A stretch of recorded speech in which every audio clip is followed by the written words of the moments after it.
In the third dyad, virtuous abstinence is simply abstention from killing living things, etc. The other kinds consisting in volition, etc. of virtue is non-abstinence. So it is of two kinds, as abstinence and non-abstinence. 29. In the fourth dyad there are two kinds of dependence. Dependence through craving and dependence through false views. Herein, that produced by one who wishes for a fortunate kind of becoming, thus, through this virtuous conduct. Right. I shall become a great deity or some minor deity. MI 102 is dependent through craving. That produced through such false view about purification, as purification is through virtuous conduct. Viv 374 is dependent through false view. But the supramundane, and the mundane that is the prerequisite for the aforesaid supramundane, are independent. So it is of two kinds, as dependent and independent. 30. In the fifth dyad, temporary virtue is that undertaken after deciding on a time limit. Lifelong virtue is that practiced in the same way but undertaking it for as long as life lasts. So it is of two kinds, as temporary and lifelong. 31. In the sixth dyad, the limited is that seen to be limited by gain, fame, relatives, limbs, or life. The opposite is unlimited. And this is said in the Paþisambhida. What is the virtue that has a limit? There is virtue that has gain as its limit. There is virtue that has fame as its limit. There is virtue that has relatives as its limit. There is virtue that has limbs as its limit. There is virtue that has life as its limit. What is virtue that has gain as its limit? Here someone with gain as cause, with gain as condition, with gain as reason, transgresses a training precept as undertaken. That virtue has gain as its limit. Paþis I 43. And the rest should be elaborated in the same way.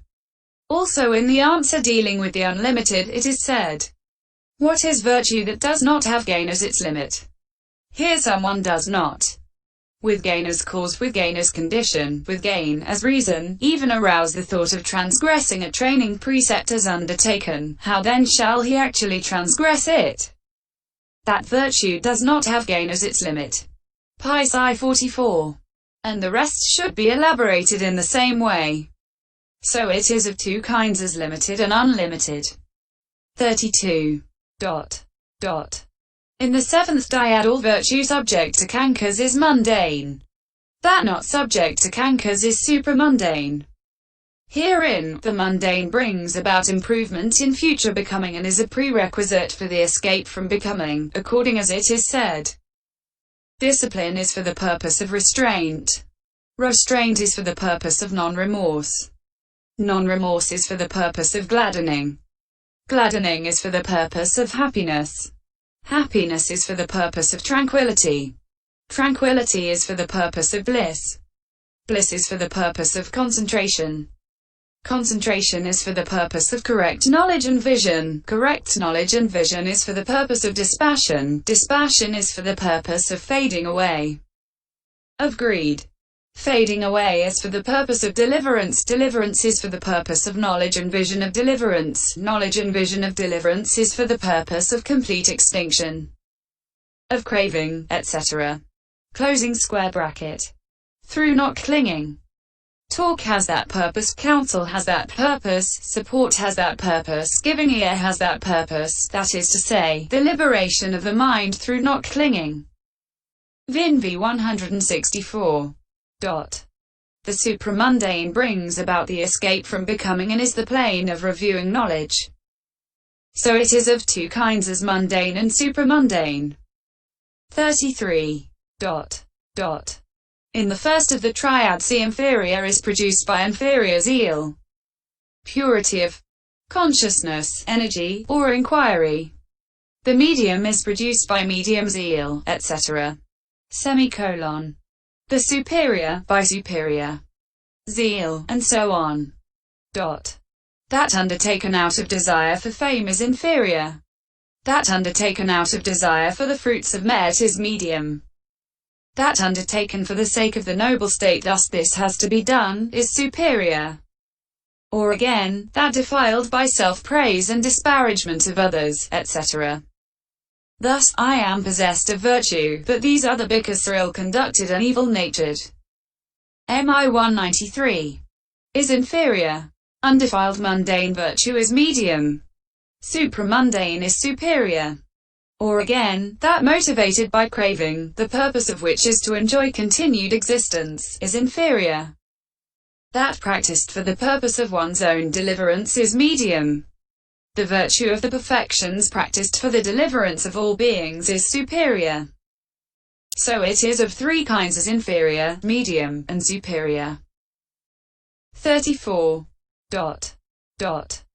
In the second triad, that practiced out of self-regard by one who regards self and desires to abandon what is unbecoming to self is virtue giving precedence to self. That practiced out of regard for the world and out of desire to ward off the censure of the world is virtue giving precedence to the world.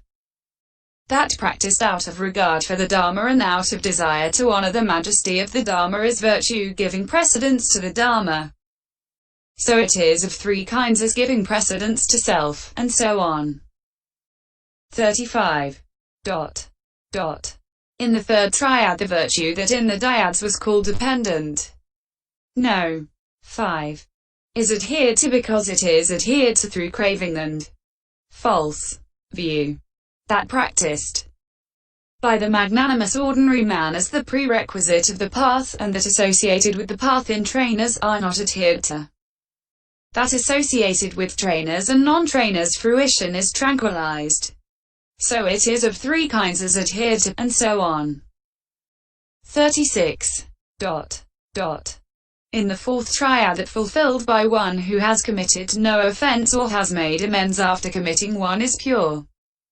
So long as he has not made amends after committing an offense, it is impure. Virtue in one who is dubious about whether a thing constitutes an offense, or about what grade of offense has been committed, or about whether he has committed an offense, is dubious. Herein, the meditator should purify impure virtue. If dubious, he should avoid cases about which he is doubtful and should get his doubts cleared up. In this way his mind will be kept at rest. So it is of three kinds, as pure, and so on. 37. In the fifth triad, the virtue associated with the four paths and with the first three fruitions is that of the trainer. That associated with the fruition of arahantship is that of the non-trainer. The remaining kinds are that of the neither trainer nor non-trainer. So it is of three kinds, as that of the trainer, and so on. 38. But in the world the nature of such and such beings is called their habit, sila, of which they say, this one is of happy habit, sukha sila, this one is of unhappy habit, this one is of quarrelsome habit, this one is of dandified habit. Because of that it is said in the Paþisambhida figuratively, three kinds of virtue, habit, profitable virtue, unprofitable virtue, indeterminate virtue. Paþis I 44. So it is also called of three kinds, as profitable, and so on. Of these the unprofitable is not included here, since it has nothing whatever to do with the headings beginning with the characteristic, which define virtue in the sense intended in this chapter. So the threefoldness should be understood only in the way already stated. 39. In the first of the tetrads, the unvirtuous he cultivates, he visits not the virtuous, and in his ignorance he sees no fault in a transgression here. With wrong thoughts often in his mind, his faculties, he will not guard virtue in such a constitution, comes to partake of diminution.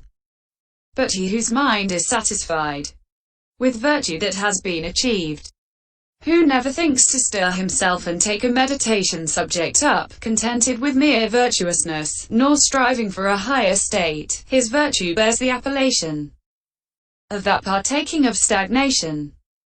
but who, possessed of virtue, strives with concentration for his aim. That bhikkhu's virtue in its function is called partaking of distinction. Who finds mere virtue not enough but has dispassion for his goal, his virtue through such aspiration comes to partake of penetration. So it is of four kinds as partaking of diminution, and so on. 40. In the second tetrad there are training precepts announced for bhikkhus to keep irrespective of what is announced for bhikkhunis. This is the virtue of bhikkhus.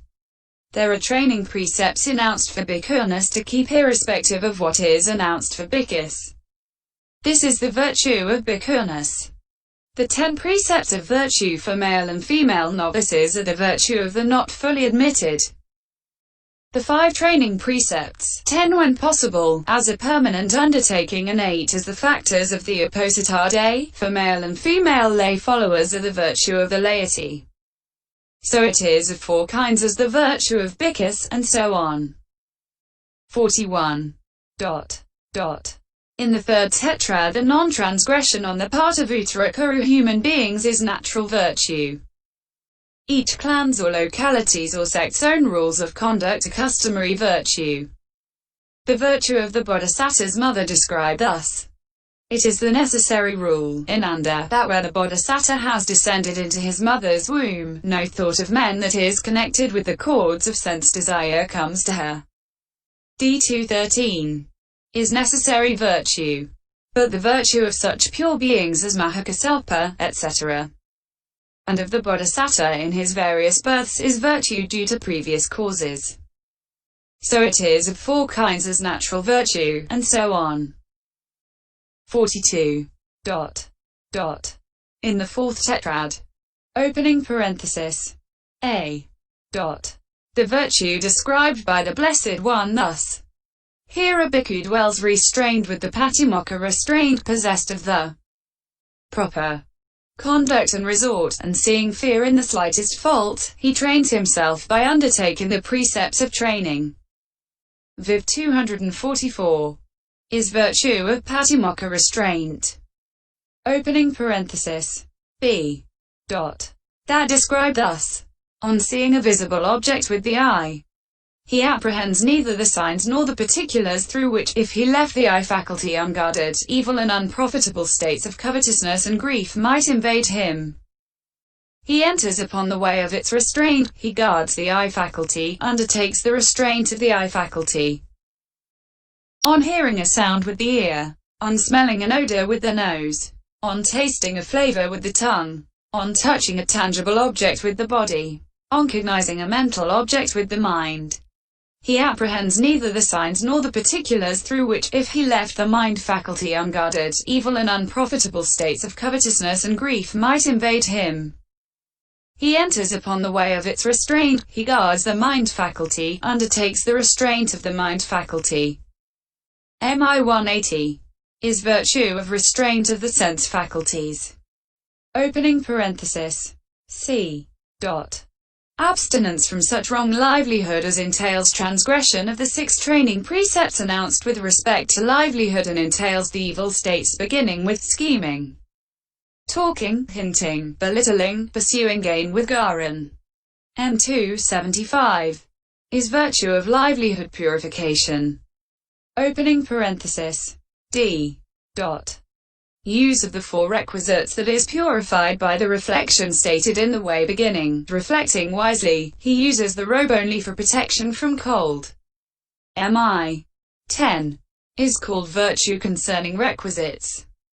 43. Here is an explanatory exposition together with a word commentary starting from the beginning. Opening parenthesis. A.